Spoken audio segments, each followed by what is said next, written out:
She's a one.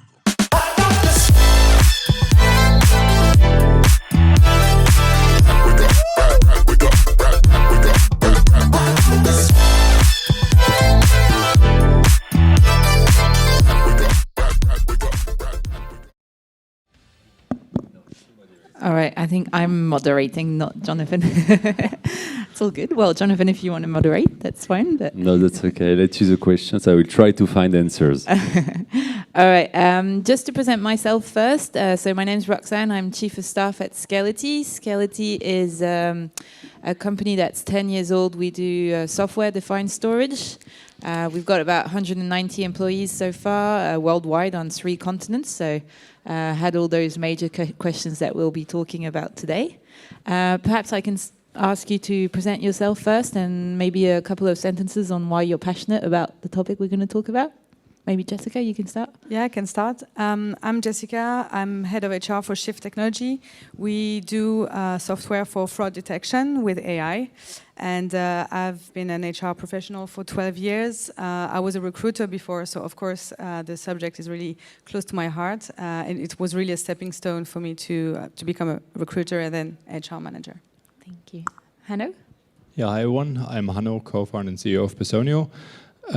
We are an HR management and recruiting platform for small and mid-sized companies, primarily focused on Europe and focused on companies between 20 and 1,000 employees. The topic for me is very relevant because we've been growing quite a bit. We started in late 2015 and we're now 260 people. So hiring has been and is probably the biggest challenge and most important activity for us on a daily basis. And hence also with that fast growth and the success we had in hiring, finding people, we have to also shape and scale our company culture, which is why this is 2 activities which I'm personally spending a lot of time on. Jonathan? Hi, I'm Jonathan Azoulay. I worked for around 12, 13 years in the recruitment industry. 4 years ago, I created my own company called Talent.io. It's a selective recruitment platform for tech profiles. It grew pretty well. We were founded with 10 million euro and we opened in 4 different countries. The platform is live in 10 cities. We are 150 employees in the 4 countries. And we try to make this market more efficient, more fluent, and make sure that the experience for people who want to find their next job, specifically for tech people, is becoming something very positive. All right, great. Thank you, guys. So I guess the first question I had is, hyper-reality, why is it so important? Why is company culture so important? Maybe, Jonathan, you want to start? Yeah. To me, I can't believe that some entrepreneurs can say that it could be hype to take care about the culture. Culture is, to me, one of the most important formula to create growth in a company. If you don't find a solution to create a strong, powerful culture, nothing could really happen when you are going to a phase of scale. Culture will bring you communication in a company, is bring you conflict management, is bring you project management, is giving opportunities to people. So it gives the perfect path for success. So of course there is different ways in different times, but it's an extremely important to me regarding the growth of talent. I believe it was the main subject to tackle to make it successful. Do you want to add, Hanno?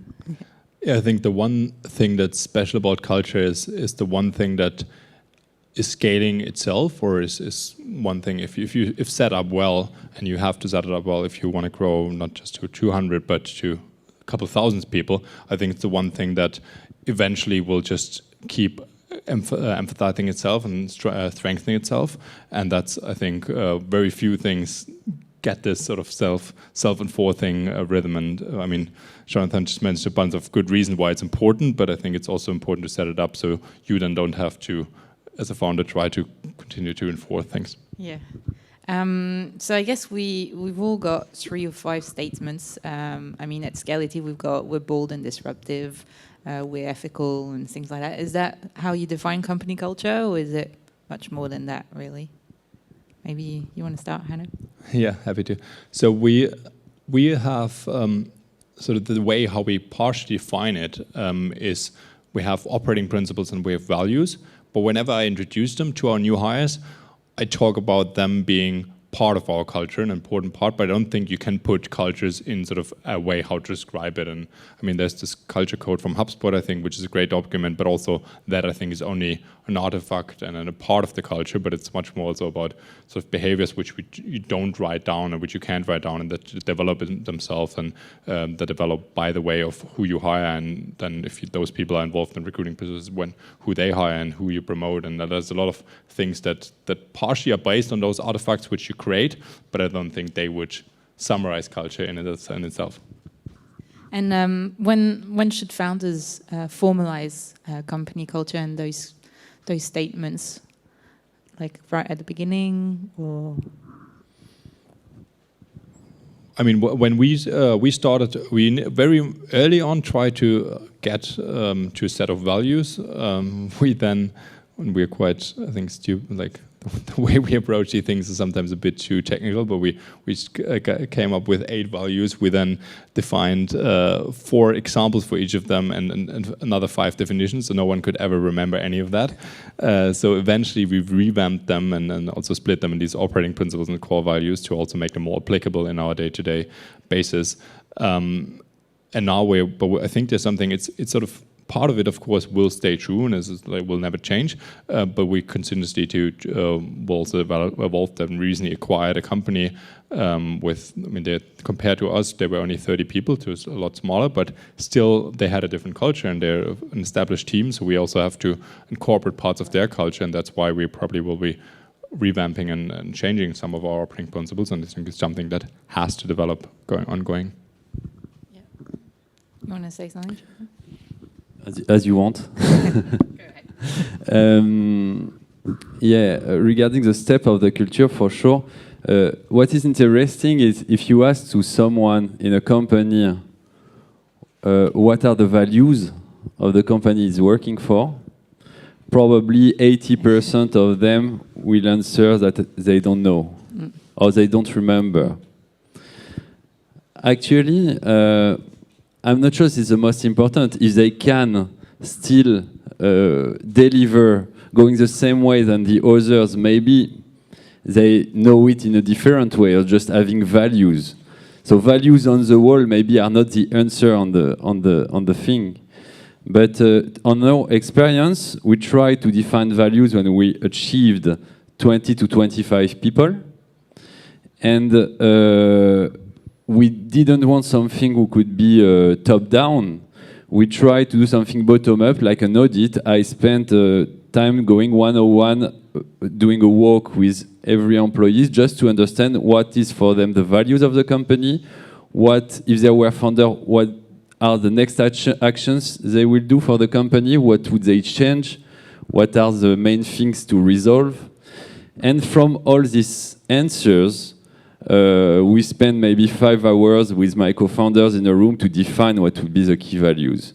But the values are going way beyond our founders' values. It was a tool to make sure that the structure could work perfectly. That how can we create values who bring productivity, autonomy, success for people, which was maybe a bit more than just the value of the founders. Of course. So you kind of touch upon my next question. Once you scale up, and I guess we've had the question at Scality after 10 years, do you steer the company towards a certain culture, or do you have to adjust to who is in the company? And then after a certain time, you might not have the same type of people as that you had at the beginning. So how do you go after quite a few years of growth and having many more employees than at the beginning? Maybe, Jessica, you want to help us on this? Yes, definitely. Usually in startup companies, the values or the culture is really linked to the personality of the founders, and they embody the values, and people join the company for them. And I think after a while, and that's what happened at Shift Technology, because we grew like 100% every year. Currently, this week, we're 273 people. Last year when I joined, we were 150. So Yeah, it's the culture is not set in stone, and it's definitely a sum of the people that compose the company. So currently, we are doing what you did when you were 25. We are redesigning them. We're going to send a survey on Friday to ask people what do they think about the values, if they know them, how they if they feel that they live the value every day. And I think that's how you define if the values or the culture is accurate. Thank you. Maybe one thing I would add to that, because you also asked how much it changes as the company gets bigger, and I think it definitely changes in a way that, of course, in a company feels different than it's 20 or when it's 200 or 500 employees. But I think there's components to it, and that are sort of certain behaviors and things that are ingrained in the company that stay the same, even though it feels different, and some people might not enjoy it that much anymore as they did when it was 10 people, because there's more structure and a lot of other things change. But I think the beauty about culture is that there's components to it that will live these changes of the organizational size and the structure and the things that come with the organization just getting bigger. Yeah, definitely. Jonathan, I see you taking your mic each time. So. Okay. All right, the next question, I think, Jessica, you might help us on here. So who's actually responsible, and how can you maintain a given company culture? Is that just the role of HR, or is it much more than that? And how do you determine success? Well, I think if you want it to fail, you should give it to HR, because people will just feel that it's employer branding issue, and it's not something that they need to live. And again, the values are going to be useful for recruiting, for managing performance, promoting, for a lot of things. So everybody should feel that they contribute to this definition. Definitely. And I think it's also a mistake to just leave it to the founders to embody them, because as a company grows, it's absolutely not sustainable. Yeah, before the company reach a certain step, maybe 50 to 100 people, it's quite natural as the founders are in charge of taking care of the culture. And it's really easy for us or for every founders, because they have like an alarm in their brain. When they listen someone going out of the culture by just saying something is not fitting with it, they will have a look on that, and they will fight against that. And this is a natural work. And during our growth, we had to switch to an organization with managers. Now today we have 22 managers in talent. And to be honest, I believe that this is the role of every leader, to be defender of the culture.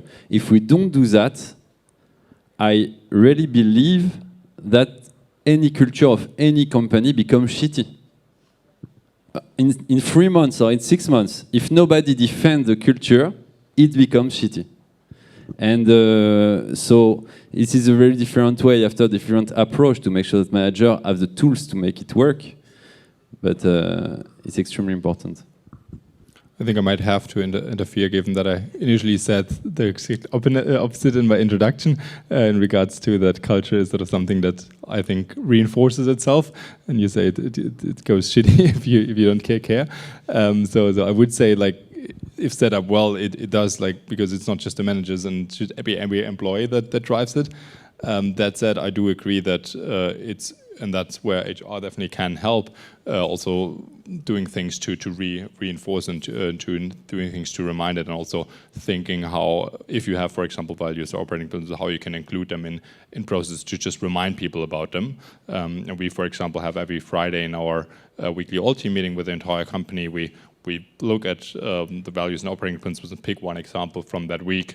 And recently, I used to always do that myself, and it was something which, and I would like sit there on Friday afternoon at 4 and be like, oh, I have to prepare the meeting and come up with something. And of course, I'm not as much talking with everyone in the organization the whole day. So we changed it to, we just have a list sorted by starting date, where every single person just has to come up with an example from the last week at some point during the year, and then have to present that. And it's just a way where adding to your point, helps to remind people about things that we care about. All right, thank you. I guess, Jessica, you might be able to help with you joining Shift about a year ago. How did you set up your recruitment process, and how was company culture part of this whole setting up? So first of all, the recruitment process existed before there was an HR department, because the company lived without an HR team for 4 years. And definitely was too late, I can say that. We tend to have a recruitment process that's not set in stone. We really want to make sure that it's adapted to the type of people that we hire. So we would not hire a researcher the same way we would hire a salesperson, for example. But what we did over the last year, we added the help of a team of recruiters, internal recruiters. So now there's a team of 4 people that report to me. Their role is definitely to assess personality, motivation, and cultural fit, which is something that maybe the team leaders and technical managers didn't do before. All right. I think, Jonathan, I might turn to you, because we work with talent.io at Skelety. And the way you work is that you actually interview the company, right, before you put them up on the platform. So I guess it's to find out more about the culture of the company and to see how they define and where they sit, and so to find the right candidates. So that's external to the company, but it's a way to make the recruitment process a lot faster and a lot better. Yeah, of course, the culture has an impact on the success of the recruitment. Even not only the process, but the whole recruitment. We are in a world now with the retention is very difficult to achieve. Every 3 years, the average is 3 years to stay in one company. And when you are looking for a job, the employer brand is completely transparent. People knows when they go to see you for an interview, they know what is the culture of the company, or they will clearly understand it when they come to see you. They have all information on internet. So the impact of the culture is direct on the success of your recruitment. And of course, there are some cultures who are now very difficult to follow during the times now. Now we are in times where culture of autonomy are extremely interesting for people. It helps people to take ownership on projects, have personal growth, and it's more difficult for companies who try to keep culture, not old school culture, in the center of their model. All right, we still got a bit of time, so I've got 2 other questions. To maintain company culture, is there anything specific that needs to be done, especially in the recruitment process, and then once the new hire is coming in to join the company? Maybe Hanno or Jessica, yeah?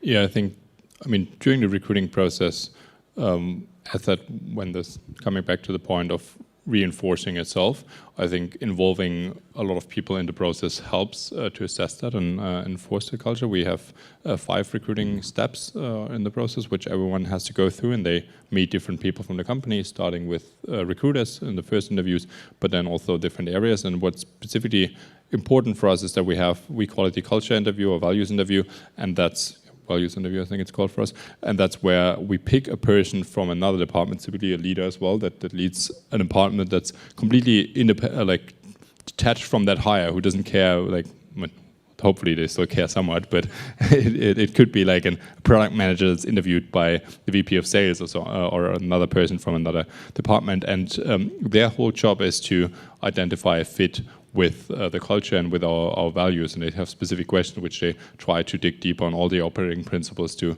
figure out on how much there is a fit.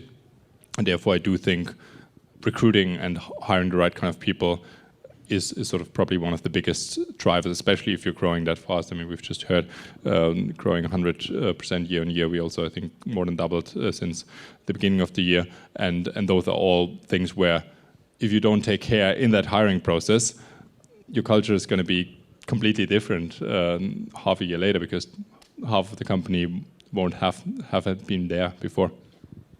And as Jonathan was saying, now everything is in the open, and people will come for you and apply to your company thanks to the culture, because they see something that would work for them. So that's why it's important in the recruitment process. And for us as recruiters, when we interview people, we want to make sure that they will fit with the role and with the company. There's one thing that we really focus on at Shift is to be a real team player. That's really important. Even in our emails, we don't write I, we have to write we, etc., these kind of things. So this is something that we want to assess, and usually HR would be more at ease to assess this kind of thing, and we're okay to not hire someone if they don't show this kind of fit. All right, so I've got one last question for, I guess it's for the audience, but that you can help us with. What's the most common mistake we can make when we scale up, both in company culture and recruiting process, from your experience of all these years of working? Big question. I think on recruiting, it's hiring if you're in doubt. So, yeah. When there's doubt, there's no doubt. When there's doubt, there's no doubt. Jonathan, have you got some? Yeah, on the culture side, I would say that the biggest mistake we did was about the point I was talking just a few minutes ago, regarding the way of letting the culture go alone without making sure that people become defender of it. And if you found a way to make it autonomous on this point, I'm really curious about which way, specifically on how you make sure that leaders can transfer the culture autonomously without maybe any link with or any training on that. Do you have any information about that? I mean, I think for me, it's every leader that joins the company also joins the culture, and that's what I mean with sort of self-enforcing. If you're strong with a small group of people, then every person that's been added, and that's why you, of course, always have to take care also in every specific department, how fast can you add people there so that they're not more new people than their old ones, but then having these people be not just the leaders, but everyone that's there already be defender of the culture by way of introducing it to them early on, rewarding for things that for people that comply with the culture. I mean, when we think about promoting someone to a team lead, for example, which of course in a startup happens quicker than else, we look at, is this person a culture fit? Do we want to show to everyone else that the behavior that this person is showing is what we feel is part of our culture and part of what we want to promote, and hence I think these kind of actions then drive because that's what's seen by everyone else, and everyone sees, okay, this person is being promoted, and that's what's valued here. And I think these are sort of the actions that are all small steps and all little things in itself, but that then create a self-enforcing rhythm. Okay. And you have a clear path for this type of promotions? Yeah, we do. I mean, we generally do not just for promotions, but in every performance review twice a year, we just call them regular feedback cycles. And in those cycles, we also track on fit with operating principles and core values. And all not just internally for us to then decide on promotions, but we feedback employees on that. And we feedback, I mean, just to give one example, one of our operating principles, act proactively, because we do believe it's really important for people to bring up their own ideas and change things out like from their own motivation. And we would feedback people if they don't do that, or examples where they didn't show it or where they could show it more. Yeah, because I believe that we created what we call a talent university. So every employee who joins the company in the 4 countries come for 2 days in Paris for like a session of onboarding with all departments. So the onboarding is doing great. After we have a personal growth, a personal path, who is doing great. And now I believe that by doing a kind of an onboarding of managers, maybe could answer also to this autonomy of culture. Jessica, you wanted to add? Yeah, I would say one of the common mistakes for culture as well is, Jonathan was saying it at the beginning, it's not just about having posters on the wall with 5 core principles. You really have to live them, make sure that they translate into behaviors and actions that you can measure, definitely. Yeah, and make sure that all your employees live them. Yes, themselves. and that can be onboarding for starters. Exactly. All right, I guess this is a wrap for us. Thank you, everyone. Thank you to all 3 of you, and thank you, everyone, for following. Thanks, Roxanne. She's a one.